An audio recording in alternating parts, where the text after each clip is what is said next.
ඉතින් මේ වෙලාවේ අපිත් එක්ක තවත් ලස්සන සුන්දර යුවතියක් ඉන්නවා ජපාන් සීනය සැබෑ කරගත්ත. මුලින්ම කියන්නකෝ අලංකාර කොහෙද?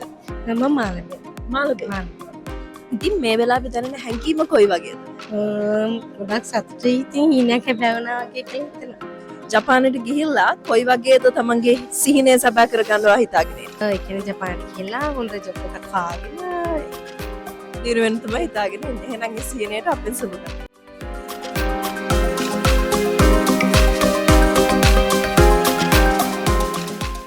ඉතින් මේ වෙලාවේ මාත් එක්ක ලස්සන අම්මලා දුවරු 3 දෙනෙක්ම ඉන්නවා. ඉතින් තමන්ගේ දුවලා දෙන්නම ජපානයට යවන ඒ අම්මගේ හැඟීම කොයි වගේද කියන එක මුලින්ම අහන්න හිතුණා.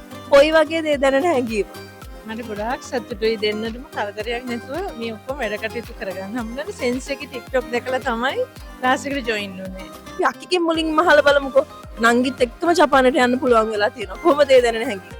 ගොඩාක් සතුටුයි නංගිත් එක්ක ඉන්න උඩන් ඉන්න එකට apartment කොහොමද ඒ දැනෙන හැඟීම? පවුලෙන් වෙන් වෙලා යන්න වෙනවා. හැබැයි ලස්සන සිහිනයක් සැබෑ කරගන්න යන්නේ කොහොමද ඒ දැනෙන හැඟීම? දුකයි වගේම සතුටුයි. සුමිත් සර්ට thank you කියන්න ඕනේ. ගොඩාක් උදව් කරා. ගොඩක් සතුටුයි.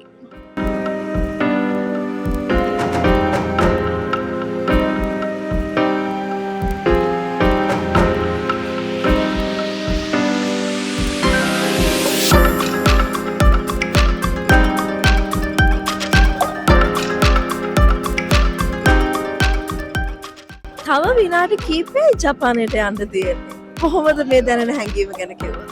ඇත්තටම ගොඩක් සතුටුයි. අපේ සහයෝගයක් දක්වා ඉතින් ඒජන්සි එකත් ගොඩක් සතුටුයි.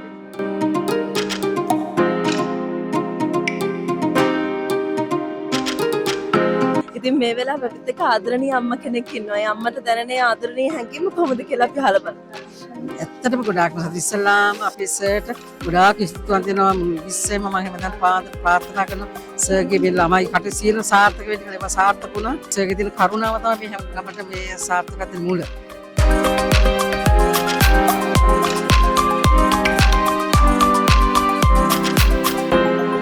ඉතින් මේ වෙලාවේ අපේ ඇල්පිටිය බ්‍රාන්ච් එකේ අපෙන් වීසා හම්බ වෙච්ච ආදරණීය සිසුවියක් මාත් එක්ක ඉන්නවා. මේ වෙලාවේ දැනෙන හැඟීම කොයි වගේද?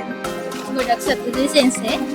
LPTෙන් අපිව වෙනත් ක්ලාස් එකකින් තමයි අපිට කුරු කරා ආයතනය ගැන කිව්වේ. දැන් LPT බ්‍රාන්ච් එකක් ඕපන් කරලා තියෙනවා අලුතෙන්ම.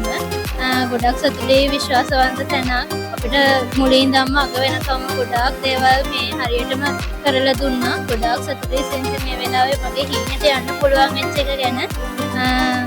කියන්න තියෙන්නේ මේක නම් විශ්වාසම තැනක් මේ ආයතනයක්. කිසිම බයක් සැකක් නැතුව ළමයෙක්ව ජපානයට යවන්න පුළුවන් තැනක්. ගොඩක් ස්තුතියි සෙන්සි.